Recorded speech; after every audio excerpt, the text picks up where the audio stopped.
A new RE/MAX report has some encouraging news for Canada's real estate market. Sales shot up in June, a sign the market may be headed for a strong recovery. Vancouver and Toronto had nearly record-breaking sales in June. Toronto saw a 27% increase from the previous June, while Vancouver was up a whopping 75.6%. Several other cities also showed a big jump in sales. In Calgary, they were up 28%. In Regina, up 24%. Peter Kinch is a mortgage expert from Dominion Lending Centres. He joins us now from Vancouver. Hi, thanks for talking to us today.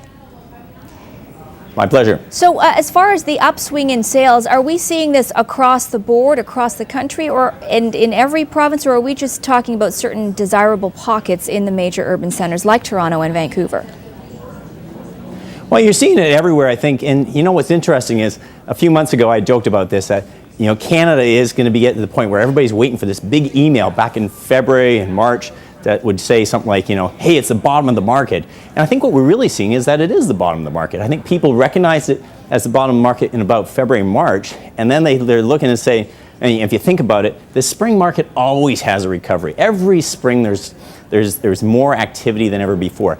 Combine that with historically low interest rates. I mean, think about it. The Bank of Canada came out and said that not only low rates, they're talking emergency rates. And the reason they came out with emergency interest rates was specifically so that they could stimulate the economy. And to a certain extent, what we're seeing is that Mark Carney and the Bank of Canada's efforts are being successful.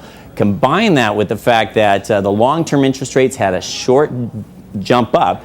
And a lot of people took the 3-month interest rate hold, and when they saw the jump in interest rates, I think they latched out. And also, we saw that a lot of people back in February, March, waiting for the bottom of the so-called bottom of the market. As soon as prices started to increase, I think people started chasing it. So put these numbers in perspective for us. Are these numbers an improvement relative to what we've seen in recent months, throughout this economic downturn? Or how do they compare to when the market was really hot a few years ago?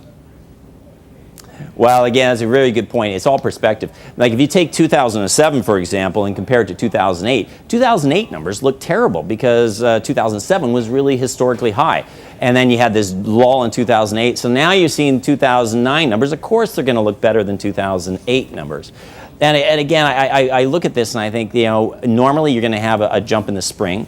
But you combine that with the fact that Canada never really had the housing crisis that we had in the States. We didn't have the mortgage crisis that we had in the United States. So a lot of people, I don't think money disappeared from the market. It just took a breather. It stepped back onto the sidelines. And I think a lot of people were looking for that so-called bottom. And that's why you see a lot of people jumping in the spring. So you say the market typically ramps up in the spring, but now we're getting right into the summer months here. So are we going to expect are we looking at a downturn because the market typically slows over the summer months? Well, definitely August is a slow month historically. People go on holidays, they take a break. And what's really interesting right now is you have I look at it and I think about the psyche of the consumer. And so much of the economy is based on emotional consumer confidence. If the consumer is confident, they go out and they spend money. If they're jitterish or they get some negative news and whatnot, they start stepping back. One of the concerns I have, I fully expected a very strong spring and strong early summer. What I'm concerned about is the natural tendency of any market is we will see a dip in August and September and October. In fact, September and October numbers will look bad because people aren't doing any activity in August. And we won't see that until, perhaps September. The lack of activity in August will show up in October, and that's when the markets and the media might come out and say, oh, look, everything's slowing down. What I'm really worried about is what they call the W, is where we had the lull, we went in the recession, it comes up and peaks, but then the natural market should go down, but the consumer confidence could compound that downswing and form like a W factor, and that's where my concern is right now. Now, the down market was typically enticing for first-time buyers because finally they could get into the market. So now with these numbers ramping up and now we're seeing more bidding wars, as we mentioned earlier, is it still a good market for first-time buyers? Is it still affordable out there for them?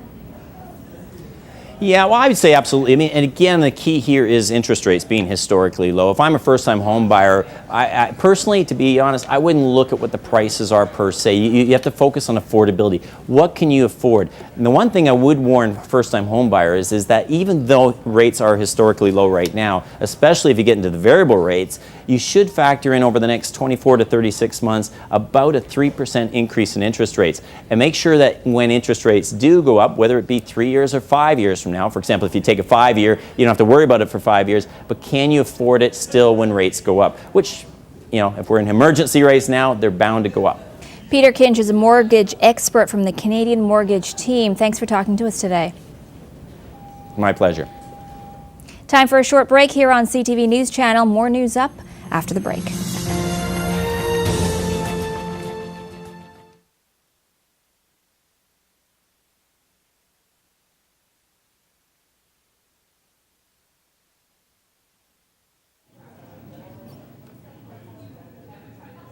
Yeah, well, I was a little jittery at first because I was worried about the feed coming in and out, but it